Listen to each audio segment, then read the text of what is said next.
سر جنود دارشتنا ماکا زاگونی لترکیاوی بکوه پیش مجلس ترکیه. پشتی کشتنا 10 کسان لکالیفورنیا ایریجوانی خوشی کشت. و به 10,000 کرد لقامشنو جسال 1962 وره به ناسنامنه.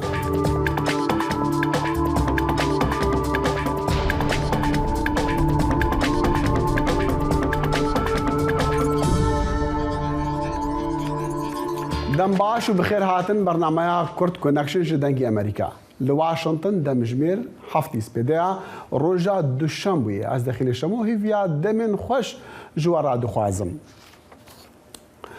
قمانداریا هیزین ناوندیا امریکی دی بیجه هیزین وان لروشلات سوریه و دو دیری شکا عثمانی و بجایده دو اندامین کمالای دولت اسلامی داعش گرتنا. لگورا پیفدار قمانداریا هیزین ناوندین امریکی او اپراسیون دو شنبوی هاتبو انجام دان و تیدا او دو اندامین داعش هاتن گرتنو کسکی سویل بریندار بویا وی گوت جی اپراسیون به بجداریا هیزین هفبندین وانا لسوریا هاتی انجام دان مبستا قمانداری امریکی او هیز ینکو پرانیاوان کردن لباکوری رشلاتی سوریا و هفبندن وانا ده شر داعش دا.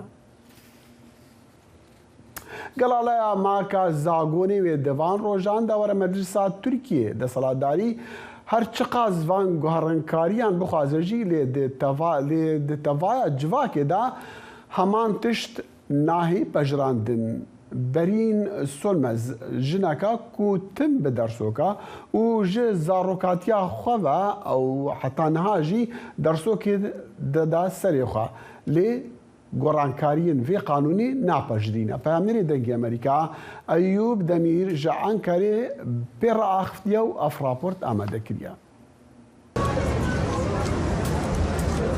برین سönmez جنکا به درسوکیه ددما زاروکاتیا خدا حتی نهاجی درسوکی دده سری خواه او بخواه نویسکاره و بری چند سالان جی دزان کویدا کاری اکادمیسیانی دکر و پشتی دمکی جی اکادمیسیانی هاته آویتن. سönmez جارا یکم به کیشا درسوکی را ده دربا لشکری یا سالا 1908 دا روبرو دبه. لی او ده گورانکاریا قانونی Anji Makazagone ya Türkiye'de Seroke Giştiye CHP Kemal Kılıçdaroğlu u Serok Komare Türkiye Recep Tayyip Erdoğan jidil nabine Ligori ve her duji liser laçke siyaset tıkın. Erdoğan burada yasa yetmez. Önce sorun yok. Erdoğan tıxaze ku bu ki hemu jinan ligori baveriye ki texin navşıklaki Culuberg.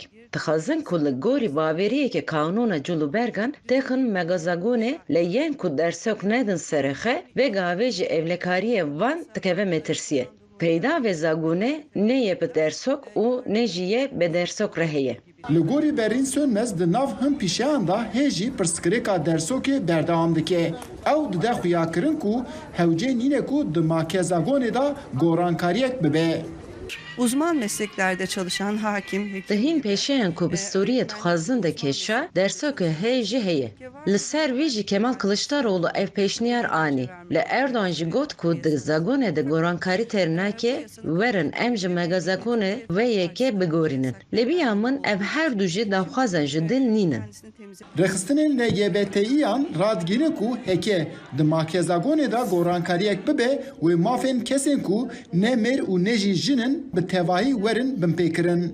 Bir kere temel hak ve özgürlüklerin anayasa değişikliğine konu edilmesi... Beri her tiştî azadî û mafê mirov heqekî esasî ye hevcenîn li ser gorankarî were çêkirin. Ev helbesta destilatiyê li Tirkiye li ser kesên LGBTİ-yan her ku diçe suçê nefretê zêde dike. Devlet yekser meh hedef nişan dide.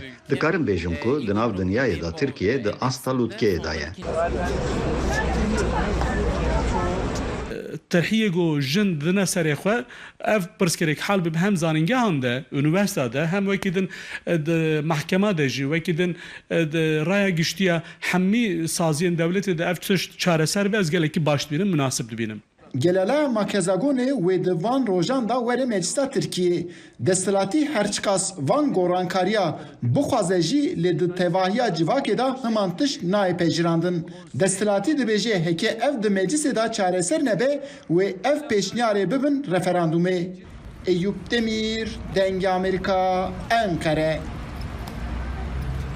نهاجي أيوب دمير راستوخاش أنكري بمرة أيوب دم باش يعني أوبوزيسيون وبشتجيريا في بيشنيازي بك يعني بيشنيازا غوهرتنان دماكا زاغوري دا بك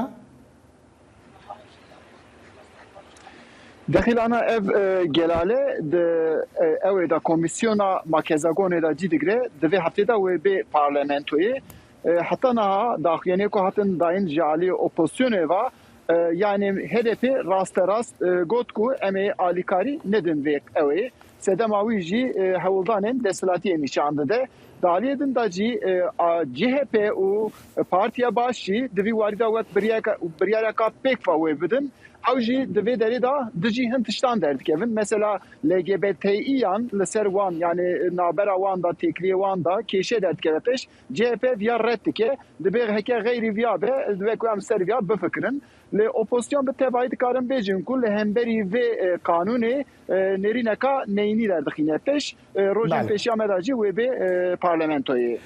أيوب رابورت أخذت دي بي جي يعني ديارة عاك بارتي دي بي جي أجر ني بجراندن أجر أوبوزيسيون بيشجيرية ندن وان جوهرتنا دماكا زاغوري داكو أو دخازن أوي وينا ببن ريفراندومي وريفراندوم لسروي بيكر حياة شندي آمده كاري جبو ريفراندومي هنا لسر في غوريني وحياة شندي جواك وي پسند بكتو لغور هندي جي أو نمونه هاد رابورتاتا دا ديارة پسند ناكرن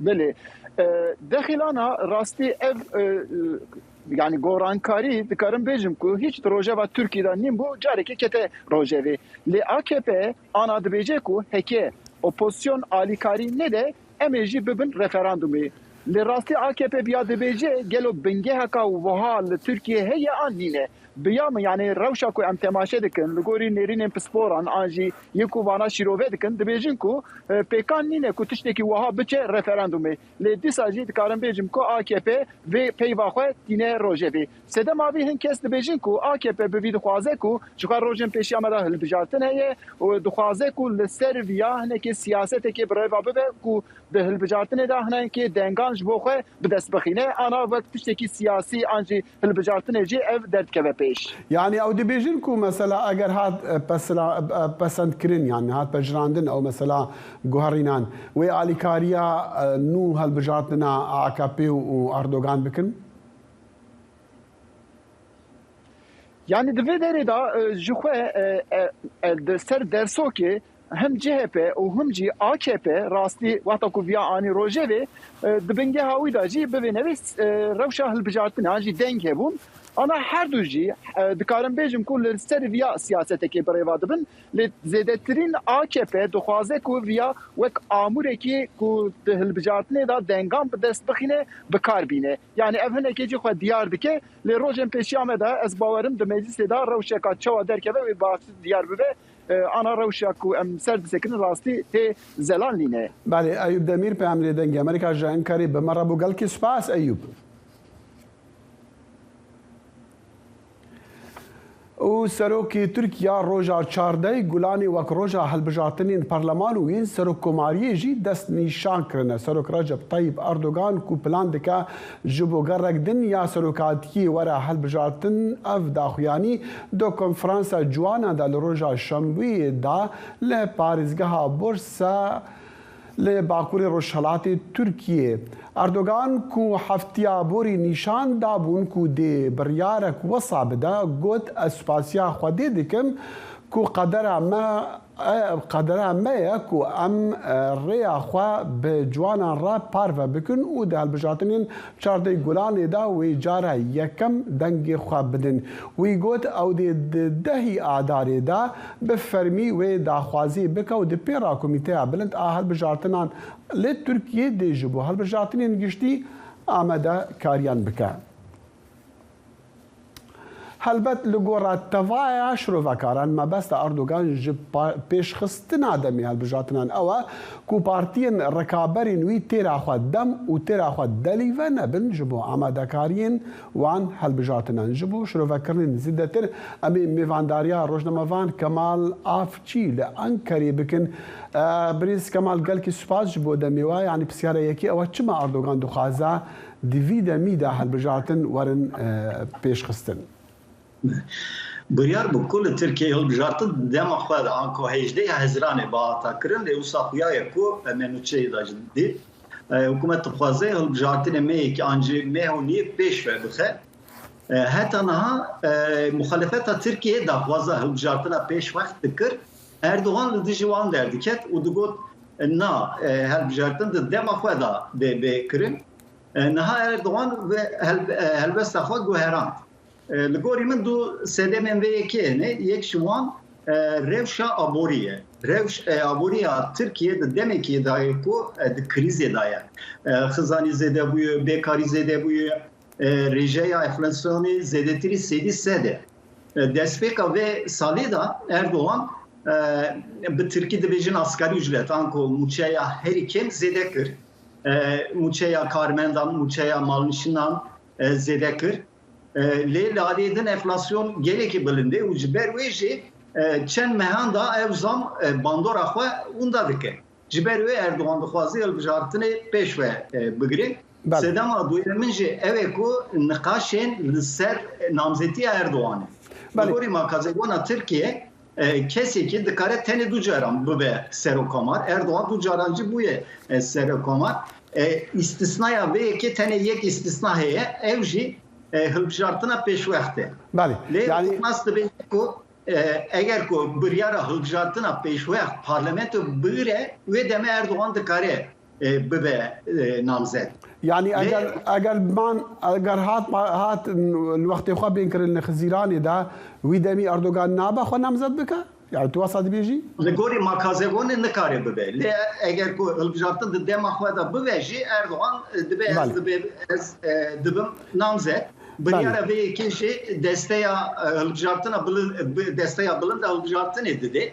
Endamê vê desteyê jî ji alî hikûmetê ve hatine tayin kirin. Di bandora hikûmetê ne ji ber wê ji Erdogan çi bixwaze ev destê jî daxwaza Erdogan bicî. Ka Kemal diyare mesela magazagonî kakil û kilîla guhartina li Tirkiye niha jî di raporta me de eger te berê xwe de bê ku pêşniyazek tî kirin taybet jî ev pirs dikeve meclisê û li ser mesela dersoka xaniman dersokê li serê xwe kin serê xwe nekin yani dibe meselek siyasî. Ez dixwaz bizanim niha ev pêngav heye wê çendê xizmeta Erdogan bike ku carek dî di gerek diya serokatî da bê hilbijartin. Niha li pêşî Erdogan tenê rêyekê eger ku bibe serokkomar namzet bibe namzet ev jî divê biryara hilbijartina pêşxwest divê parlamento bigire. Ji ber wê jî pêwîstî bi 306 tengan heye. Hejmara parlamenter AKP û MHP ji bo vê yekê têrê nakin. Hejmara wan 335 divê partiyekî opozisyonê jî piştgirî bide. Wan dê partiyên opozisyonê jî li ji vê yekê derdikevin. Erdogan dibêje ku di sala 2017 da sistema Tirkiye hatiye guherandin. Tirkiye ji sistema parlamenterî derbazî sistema serokkomariyê bûye. Divê sistema nû da jî Erdogan tenê carekî bûye serokkomarî. Yani serdema nû di sistema berê dabû. Divê sistemê de tenê carekî bûye serokkomar û mafê Erdogan heye ku bibe namzet. Lê opozisyon jî li dijî vê yekê derdikeve. Hukuknas jî li dijî vê yekê derdikevin. Li gel hemû bertekan wisa xuya ye ku Erdogan dê bibe namzet biryara vê yekê ji wê got desteya bilinda hilbijartinê dide. Kekî Kemal em berteka opozisyonê dibînin. Di jatiya opozisyonê ji AK Partî re ji Erdogan re di hemû layan û hemû pêngavên wî de em dibînin. Lê diyara ew neyekgirtîne ji bo mesela pirsên xwe stratejîk. Bo mesela hilbijartina bo mesela namzetekî ji bo tevaya wan ku bikeve hilbijartina li dijî Erdogan. Ma ev ne rastiye û ne pitir ev qazanca Erdogan de ye. هاگەر هەتانها وان بڕیارین استراتیجی نەدابن. بله yani hetana gelek çar hatın baher civin lidarxistin le hinci namzet xwe diyar nekirne gelekî rexnejê ji ber vê yekê roja pênşemê endamên îtifaka millet de werin gel hev serokê wan partiyan de bicivin di wê civînê da biryarê ku êdî biryara namzetê jê êdî biaxivin û meha sibatê jî ev de namzetê xwe diyar bikin navê serokê CHP Kemal Kılıçdaroğlu derdikeve pêş partiya İYİ li dijî namzetiya Kılıçdaroğlu derdikeve lê endamên İttifaka Millet piştgirî didin Kılıçdaroğlu wisa xuyayê ku meha pêşiya me heta nava ortaya meha sibatê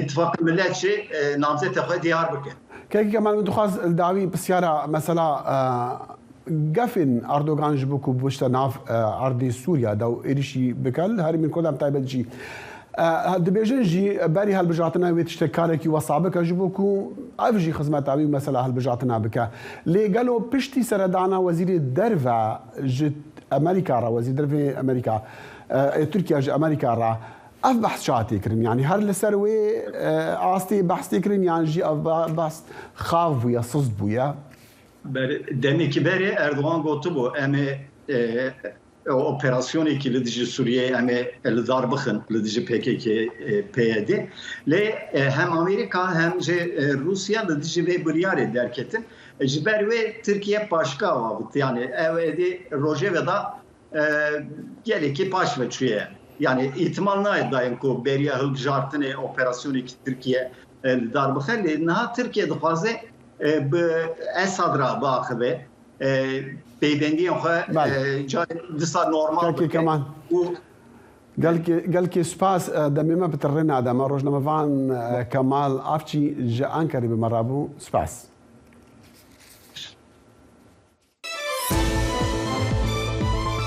برنامه حفترنگ برنامه كنري يا بشي كردي لدنجي امريكاي از لقمان احمد هر دو حفتي جاركي ودبم قركي ناو اختي چاندو نرارنكي بمرانه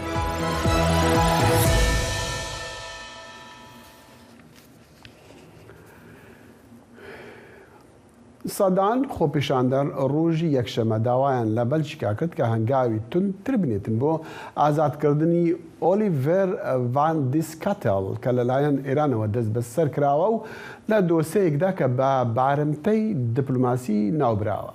جەماوەرەکە کە لە کەشوهەوای ساردا لە ناوەڕاستی برۆکسل کۆبنێتەوە دروشمی ئازادی بۆ ئۆلیڤێر یان دەگوت و هەروەها گۆرانی پیرۆزبایی لە دایکبوونیان دەگوت بۆ یادکردنەوەی 42 ساڵەی لە دایکبوونی ئەم کارمەندی ڕێکخراوە خڕخوازەکان لەم هەفتەیەدا ناتالی خوشکی ئۆلیڤەر کە بە ئاژانسی فرانس پرێسی ڕاگەاندووە ئامانج لە خۆپیشاندانیان ئەوەیە کە بە حکوومەت بڵێن ئەوان ناتوانن کەسێکی بێتاوان لە ئێران بەجێ بێڵێن.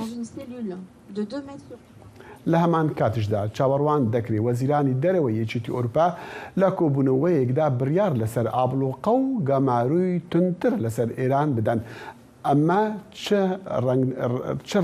چ ڕەنگە ئابلوقەیە و ئایا کاردانەوەی ئێران بۆ پێشنیازی ئەوەی کە ناوی 37 ئەندامی سوپای پازەران بخرێتە ناوی لیستی تیرۆرەوە چۆنا بۆ وەڵامی ئەم پرسیارانە کورد کۆنەکشن میوانداری بەرێز کەمال حەسەن پور چالاکوانی سیاسی لە سووی دەکاکە کەمال ئەم کاتە باش ینی حەزەکەم بزانم پێش هەموو شتێکانی کۆبوونەوەی وەزیرانی دەرەوەی یەکێتی ئەوروپا نازان تا کراوە یان دەکرێت چاوەڕوانی چی دەکەین لەوێ ئەگەر کرابێ چیان گوتووە؟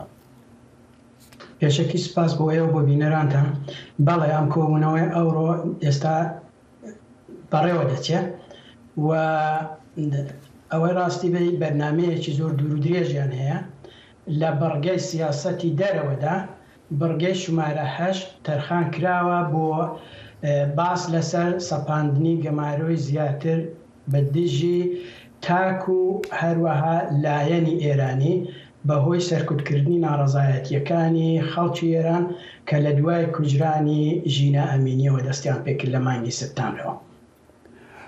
بەڵێ باشە، ئێمە لە چەند ڕۆژی ڕابردوودا بیستمان کە دیسان داواکاریەک لە پەرلەمانی ئەوروپی کراوە کە وڵاتانی یانیەکێتی ئەوروپا ناوی سوپای پازەران بخرێتە ناوی لیستی تیرۆریستەوە، بەڵام دیارە ئەوڕۆ هەندێک هەواڵ دەرچووە لە هەندێک کاربدەستی پایە بلند و بەرزی یەکێتی ئەوروپا کە دەڵێن دەبێت دادگا بڕیارێکی وا بداتن تا ئەوانەش بتوانن هەنگاوێک بنین.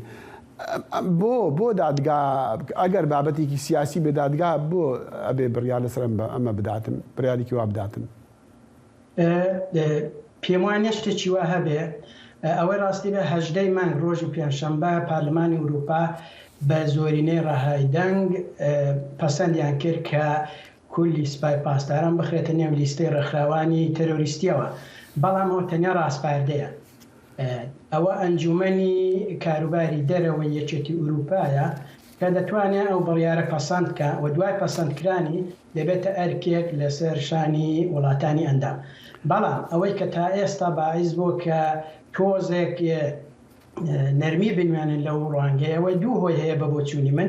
یەکیانەوە یەکیان دەترسن دوای پەسەندکرانی، چۆن بۆ خۆ دەزانی لە یەکێتی ئوروپا حکوومەتی یاسا هەیە، دەتوانێت لایەنی ئێرانی شکایەتێک تۆمارکە لە دادگایەکی پەیوەندیدارەوە، ئەو دادگایش حکومەکە هەڵوەشێنێت.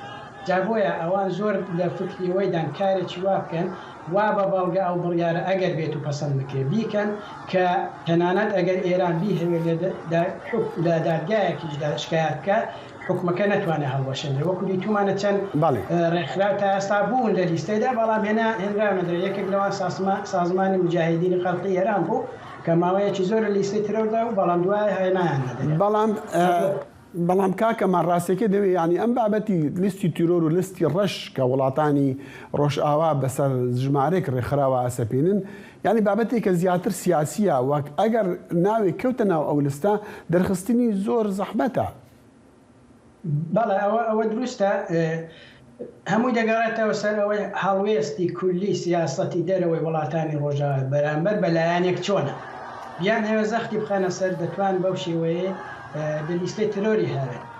ئەوڕۆ من جوێم لە یوتیوبێژێکی وەزیری کاروباری دەرەوەی ئێرانە بوو کە دەڵێ ئاغای جۆزف بۆرل و هەروەها توبیاس بیلسترۆم وەزیری کاروباری دەرەوەی سوێد، چونکە ئێستا سوێد ڕێبەرایەتی دەورەیی یەکێتی ئەوروپای لە ئەستۆیە، پەیوەندیان پێوە گرتووە و دڵنیایان کردوێتەوە کە سوپای پاسداران بەگشتی ناخرێتە نێو لیستەی ترۆرەوە.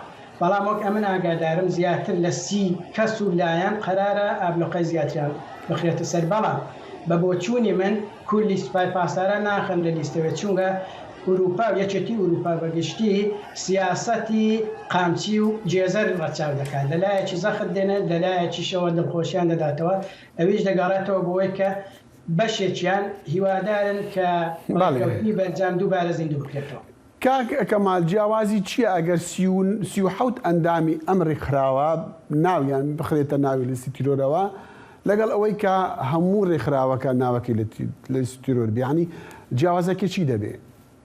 جیاوازەکەی ئەوەیە ئەگەر هاتوو هەمووی سوپای پاسداران خراە ژێر لیستەی ترۆرەوە، ئەگەر هاتوو سپینە بەرزانی زیندوو بکرێتەوە، چونکە سوپای پاسداران زیاتر لە 60% ئابووری ئێرانی بەدەستەوەیە، کۆمپانیا ڕۆژاواییەکە ناتوانن وەک 2015 چەند گرێبەستی ئابووریان لەگەڵ واژۆ بکەن و واوانەموت بکەن کە نەبای هاتووە نەباران.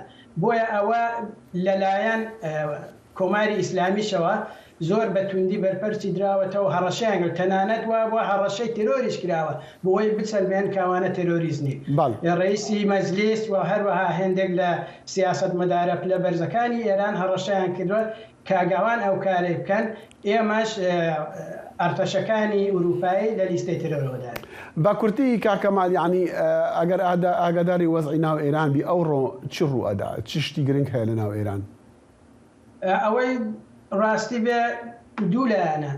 ئەوەی دەوڵەتە دەیهەوێ بە هەموو شێوەیەک بیسەلمێنێ کە ناڕەزایەتەکان کۆتاییان هاتۆ ئەوان توانیویانە لەو دۆخەش بپارنەوە. بەڵام کاتێک کە چاو لە ناڕەزایەتی خەڵکی دەکەی ئەوەی کە ئێستا دەیبینی هێواشبوونەوەی ناڕەزایەتیەکانە، ناڕەزایەتی بە کولی لە ناو نەچوات، بەڵام وەک ئاگری ژی لە مۆی بن خۆڵەمێش وایە دەتوانێت بە فوویەکی زۆر بچووک ئەوە دیسان وەک ئاگرێکی سامناک سەر هەڵباتەوە. بریز کەمال حەسەن پورچە لاکوانی سیاسی لە سوید لەگەڵ کورد کۆنەکشن و زۆر سوپاس. باز بۆی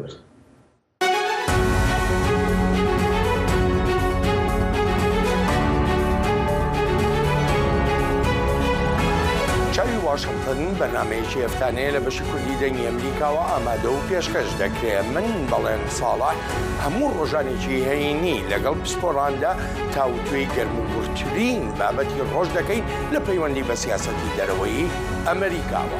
لەگەڵمان بن.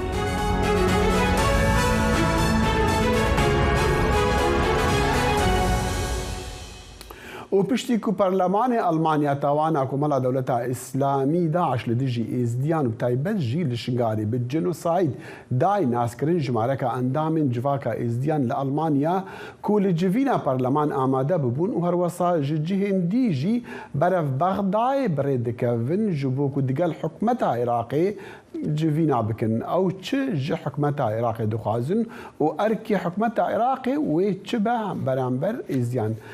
عزت قاسم حسون اندامي كوما عشيرة شنغالي لألمانيا نهار صبح بمرة عزت دم باش بري هرتشتي يعني أو كسين كود برف بغداد شون بشتي چند روجان ويجفين مازن هبن أو إذا خواز وانا مازن والسركة العراقيان تشيبه ويا حكومات بغداد بتايبتي دم باش برای دخيل سپاس بودرفتي داخوازید مش حکومت عراق هرچند ما گوته جناب میرجی ودره و نونرد ازدیاجی ودره نه چه شنگالو چه ادیجی جناب میره وچنا بسرو کومارو سرو وزیر سرو که پارلمان داخوازیا ما اوا کو نه اف جنوساید حتی ناسکرن نه هم ابتنه نویسان به بتا چیکرن در یعنی براستیجی بتا کارانین یک جوان اوا کو زودترین کات اتفاقانه و بغداد و هرما کردستان بیت بکارانین و حکومت بغداد ما بس ركبتنا شنغاريا بله فرم پشتی کو همو زانن کو جنوساید هاتا ناسکرن پارلمان آلمانی براستی ناسکرنا آلمانیا وی جنوساید ازدیاب تایبت شنغاله گلک بهز بو هنگ ولاتی دیجی اف جنوساید دا ناسکرن لبراستی مدید آلمانیا کجوان بهسترا و پشتی پارلمان پشتی روشنا پارلمان سروک اشغال وزیر اشغال روشتن و پشتی اینگه وزارت تجدر وجی رونشتن داوید ما او بونو مداخوازی جوانجی کرن کو ضغطک الحکومت بغداد بیتا کرن زودترین وقت چاره سری که شنگار را بکرن یعنی چاره سر چه معنی کاک عزت؟ چاره سر کن یک جوان در کفتنا ملیشیات ایکول شنگال دایم یا ددویجی کو امان هبه خلقه که شنگال کاربه وگری کو بهوری هبه کاربن وگرین کو پروژکتت کارگزاری بینه کرن بجدی کو حکومتاش بغداد و حکومت هرمی هر دو که بجدی ورگری وگراندنا خلق شنگال. باي كاك عزت امزان دهان ولاتان وسازين نفنتوي بناسين بوي تواني كريا وكا جنوسايد دا ناسكرن ليش ما تدبيجيا المانيا بهستري عن جرينترا از بهورتكم كاك دخيل تجي خواندي بن خالد هر بیست خالد اد المانیا بریار پیدایی بریار اون کو هاری کاری بیت کرن الشنگاله کو آوادان کرن بیت الشنگاله خالد و گلکن بهرناکم وقتها يكون بحثا خالا همو کې بکن لګلک خالا جوان خالا براستیش دانینکو هاری کار بن آوا کرنا شنگاله هاری کار بن بله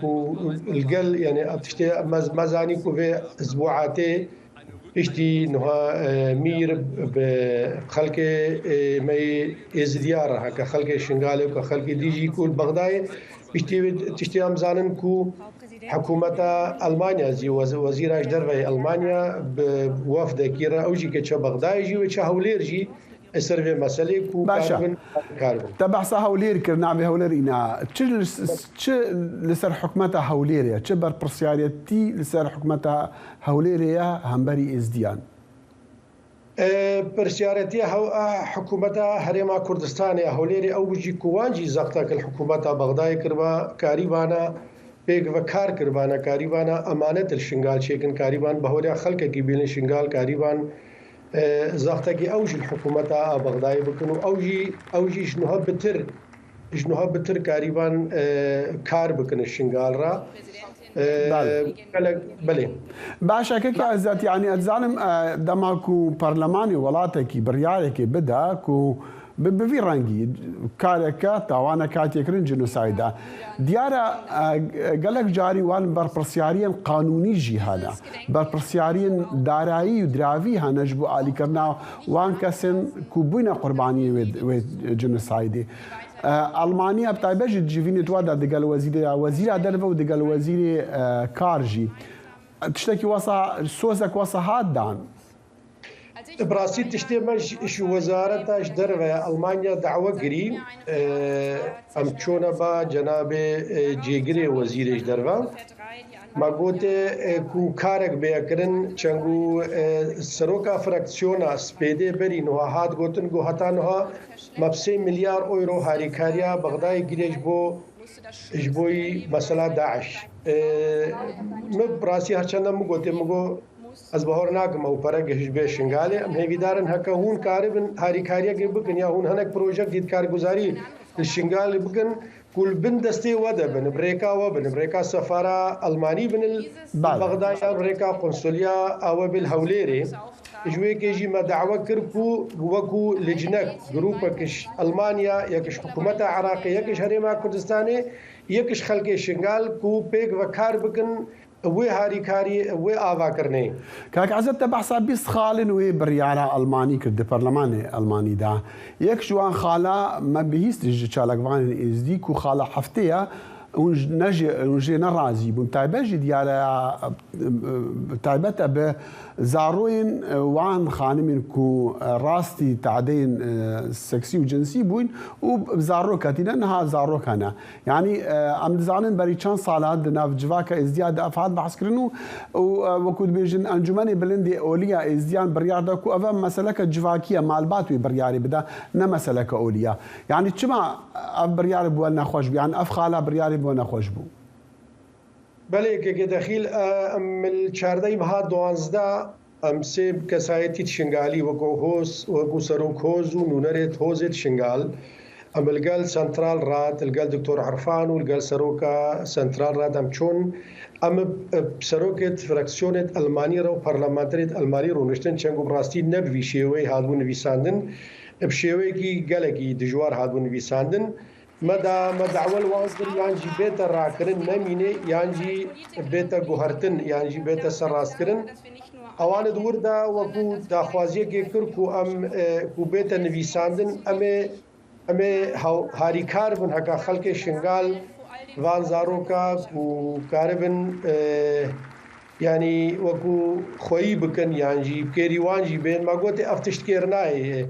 یک جوان دین ما قبول ناکا کو یکی نجدا کو باب ازدی به ازدی به عادت ویجی قانون عراقی گریدای شریعت اسلامته و وان زاروک قبول ناکا ازدی دیارا اگر اف ما اف زاروک هاد نخوی کرن پشتی دما گدی بلکی روزه که مسلمان دعوا وان زاروک علما بکن و دیا دور د ودی یعنی و ام دريه فرمانه كنوفا كنخو بالي هل بدا كيشكا سي جوامر هات غوهرتن چنگو باسي نو نويسيبو ديارا اوجي بروجكت كا دين هنا كاين براسين دين بروجكت كا في خلا كي ازن دم بترد دم عزت قاسم حسون اندام يكون مع عشرة شنغالي جا المانيا بمره بوسباس جالك سباس زیدبونا کولانا بیرین آوی لحریم کردستان عراق باندورا وی لسر پاشا روژا چافکانین بنعرد بتایبتی جی لپارزگاه دوکی وی چند مازن با سلام بالای پیامیر دنگی امریکا لدوکی اف راپورت هنارتیا لپارێزگەها 4541 بیرên îrtîwazî hene hebûna vê ji mara zor kartêkirinek mezin lêkênbûna ava jêrzemî diket dê paşa rojê da. دانا مولتا بو كورونا بيرا ابريكا ريبا بريما جستيل هبلري بله او جي تشويه دسبيك يجي يجي بيرا بكولي طبعا الدفريت شوي فرقش دفريت دشت دفريت شوي لازم دهدونا متعرض زراعيها بنقى مرموي زراعات بيت والدفريت دشت لازم تشلدونا متعرضها بنية زراعي ومسافة بيرا مسافة قانوني ما بين دو بيرا لازم دفريت شوي 250 متر بن ودفريت دشتي 500 متر بن. یک جی جوتیاران گازنده دکه جبونه پیدانا ریبو کولانا بیرو خودی رزو بیستانا او رینماین ریوبریا آوا جیر زمین لسر عردوی دگونجن. الان سردانی محافظه چند کشفات بري قامي نعيا انجمن مختار هموم كامل كذي هناك محافظه السيده عسندلي كاكو باميري سوري اللي درايا او نابيتن باشا او بيرا اللي درايا باميري سوري عقب اميري سوري دي بي بي اشكال شيء امن لقندان دانشتي ما تريبه من دي وسط مانجي هشت امن وبوف معاملاتي وما بسپورین جیولوژی کولانا بیرا برنگک برفره و به یاسایک مترسیه لسر کمبونا آوا جیر زمین ده پاشا روژه دا. اف زیده کولانا بیرا اوش جی کاتکنکا سلبی ده که سر رجا آوا جیر زوی چونکو اوه یا کمکریه ملاین ساله حتی حسا کم بود بن عردی. بس اوش جی کولانا وان بیرا نکو بسر و بریا مای آن نکنترول کرنه. اوش مجبوریه. چبو چاندنه بید بو وخانه بید حتی نکوه کی پیدوی مفاش آوت سرعت ناتی يعني تشري بار بن تش سده بن و کی پیدوی پروژه مازن سرناتی نه چون ام مجبورین گندک پیدوی آوه بیتن چند هبیتن مجبورین بیره بو کولین بو وخانه بید چبو چاندنه بید چبو حیوانه بید. هجای آماجه لدیو زانیارین ریوبریا آوا جیر زمین دور آکری و سیمیل جدورین دولمندن با آوا جیر زمین. سلام بالای دنگ امریکا دوهاک جسالة 1962 ورا قالك مال بعد لقام شلو بين ناس نامه معنا تشاف دير دي بيجن رجيم سوري لوي دمي كرت كرن ارمانج داكو هجمارا وان كين بوج مافي ولاتي بوني دور بخاتي تخمين كرنكو هجمارا وان نزيكي حفتي هزار كسايا بامري دنگ امريكا لقام شلو زانا عمر افرابط قهانديا افزيتتري 62 سالن مالباتا عبود لقام شلويه بين اصنامه دجين تفي جوج بافو بابيران لفي دري دجين وقفان بحزارة مالباطن كرد لهرما جزيرة هنا نبونا ناسنامه وبلغين فرمي او جيجالك مافن همولاتي ببارشتنه والله جقابام تشي بونين ام بهاوين ام بيتشتكن نهاوية ما قاغاتك تعريفك تشتكتنا يعني بي دركم رزربة نخوشك مهابن ام نكارن هارن رزربة لصالح 1962 ده رژیم سوریه یا وی سردمه بریار دا گو سرجماریه که تایبت جبو پارزگاه حسکه وره کرن. لگوری سرجماره بسط هزاران کردین سوریه جماف خونی همولاتیه و ناسنامه سوریه بپارمان و هیا دمانها اف برسگریک لداره. ریوبرا کومله ماف مروان لهرما جزیره اوین جمعه دبیجه گو سرجمار ببریاره که سیاسی و بارماجین سیاسی جرجما سوریه هاته کرن.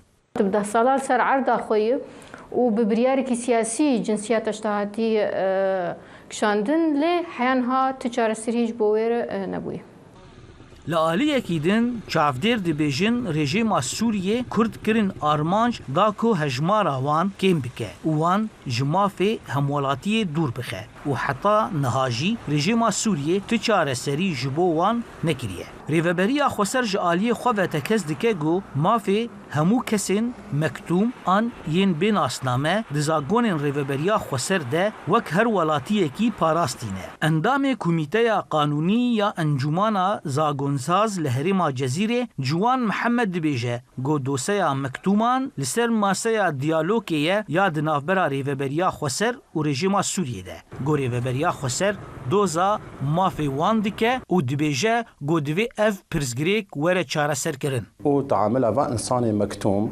وك إنسانك مواطن كارب معاملات خو بإجراءات خرابة أف مجمل أكيد وجمل أكيد يجي أو خستي وقت دوسياك لسر ماسا گفتگوی ونقاشي بريجيمي للشامي دان استاندن سربي أساسي دبه آمارن فرمی درباره هجمارا کرد مکتوب آنگو بین اسنامه تننه لیتی تخمین کرنگو هجمارا وان نزیکی 7,000 کسیه لگوری نشتجهن دوره پرانیا کس مکتوم کجبری اوروپای بونه و هجمارا که کم جوان لسوریه مانه زانا عمر دنگ امریکا قامشلو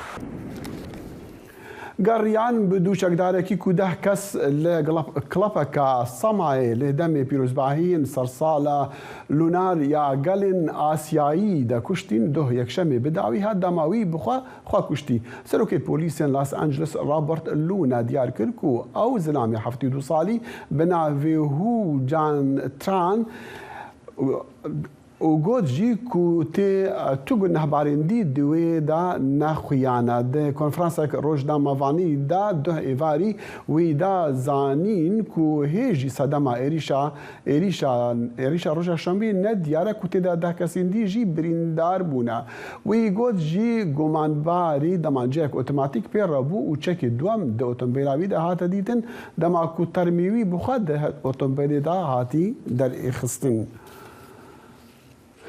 به هزاران علیگرین مافی جی بربرنی دو یکشمی لهب جویان داکو دوزا پاراسنا مافین زاینی بکن لپنجی سالیا بیروریا بریارا دادگاه بلند دولت امریکا یا بناوی رو وی وید پوچ کرنا بریارا دادگاهی یا بناوی رو وی وید ده خزیرانی دا بویا جهی مشتو مرکا هری گرم ده نابرا پشتوانو دجبرین مافی جبر برنا زارو کاندان لامریکا دا مشا مازن آدو یکشمی لویسکانسن هات درخستن کو لور هل بجارتنین دا هاتی و دیار بکن هفسنگیا هزا دادگاه بلندا ولایتی و چاوابا و مافی جبر برنی و دیار بکن ئەندامانی مسلمان لە کۆنگرسی ئەمریکیدا لە ویلایەتی ئیلینۆی ویلایەتی ڕۆژئاوای ناوەڕاست ئێستا دەست بە خزمەت دەکەن و تا دێتن لە ئەنجومەنی نوێراندا چالاکتر دەبن. سەختە نیشانەکانی مێژوو لە سەرانسەری شاری سپرینگفیلدی ویلایەتی ئیلینۆی ڕەچاو نەکرێت کە کاروانی سیاسەتی سەرۆکەکانی وەک ئەبراهام لینکن و باراک ئۆباما لێەوە سەری هەڵداوە. ئەوە خەیاڵیە کە بزانین ئەبراهام لینکن لە هەمان پێگەی مندا بووە. لە کاتێکدا نەبیلە سید یەکەم هەنگاوەکانی لەسەر زەوی ئەنجومەنی نوێنەرانی ویلایەتی ئیلینۆیدا دادەنێت مێژووی بە زۆری لە هزردایە. کامێرەمانی کۆنگرێس گوتی لە ڕاستیدا وێنەی باراک ئۆبامای لە هەمان شوێندا گرتووە کە من و خێزانەکەم لێی وەستا بووین. کەواتە بیرکردنەوە لەو مێژووە تەنها لە سپرینگفیلددا هەیە و ئەو مێژووەش کە ئێمە بەشداری تێدا دەکەین لە ڕاستیدا هەستێکی مەزنە. سید و هاوکارەکەی عەبدولناسر ڕەشید کە هەردووکیان دیموکراتن ئێستا لە 103 هەمین دانیشتنی تەشریعی لە ویلایەتی ئیلینۆی مێژووی خۆیان تۆمار دەکەن وەک یەکەم پەرلەمانتاری موسڵمانی ئەمریکی کە بۆ ئەنجومەنی نوێنەرانی ویلایەتەکان هەڵبژێراون. پێم وایە بە لە بەرچاوگرتنی ئەوەی کە ویلایەتی ئیلینۆی زۆرترین جالیەی موسڵمانی هەیە خۆزگە ئەوە زووتر ڕووی بدایە. سید لە مانگی 11 ساڵی ڕابردوودا لە ناوچەی شیکاگۆی دەرەوەی شارەکەی لە نوێنەری کۆماریەکانی بردەوە. من نەک تەنها دیموکراتم بەڵکو ژنێکی موسڵمانی باڵاپۆشم و ئەمریکیەکی بە ڕەچاڵک هەندیم کەواتە دەزانن بە بەهاکان و شێوازی گەیاندنی پەیامەکەم و شێوازی بەشداریکردنی کۆمەڵگەکەمان لەوە تێدەپەڕین کە خەڵک بە بربەستی دەزانن. نەبیلە لە تەمەنی 23 ساڵیدا لە گەنجترین ژنانە کە تا ئێستا بۆ ئەنجومەنی نوێنەرانی ویلایەتی ئیلینۆی هەڵبژێرا بێت کارەکەی لە ئەنجومەنی نوێنەران دەست پێ دەکات. وەک یەکەم فەڵەستینی هەڵبژێدراون بۆ ئەنجومەنی یاسادانان وەک یەکێک لە دوو موسڵمان هەروەها نوێنەری دەنگی زۆر کەسم کە پەراوێز خراون و تامەزرۆی نوێنەرایەتین. شارەزای بواری سیاسەت لە زانکۆی باکووری ئیلینۆی پێی وایە هەمەجۆری لە دەرەوەی ڕەنگی پێست گرنگە. زیاتر پەیوەندی بە دیدگا و استراتیژی و هەڵوێستەکەوەیە ئەوان پشتگیریان لە کۆمەڵگایەکی فراوانتر بەدەستێنەوە نەوەک بەتەنها لە کۆمەڵگای موسڵمانەوە. ڕەشید و نەبیلە دەخوازن بەشێک بن لە پرۆسەی بەردەوامی بەهێزکردنەوەی دیموکراسی لە ئەمریکادا. وانی هەڵبژاردننی من و زۆر کەسی دیکە ئەوە تەنها موسڵمانان نین پشگیری ئێمەیان کردووە، بەڵکو خەڵکی تریشن، خەڵکی هوان هۆین ڤێتنامێکی پەنابەریان هەڵبژاردووە یان شارۆن چۆنگ وەک ئەمریکیەکی کۆری هەڵبژێدراوە. ئەوەش ڕنگدانەوەی هەمە جۆری ویلایەتەکەمانە. ئەمە شتێکە پێویستە لە ئامێزی بگرین و شانازی پێوە بکەین. سەرکەوتنەکانی ڕەشید و نەبیلە لە هەڵبژاردنەکاندا گرنگ بوو لە پێدانی گەورەترین زۆرینەی ئەنجومەنی نوێنەران بە دیموکراتەکان لە مێژووی ویلایەتەکەدا. یحیا بەرزنجی دەنجی ئەمریکا بۆ راپۆرتی کین فاراباو لە سپرینفیلدەوە.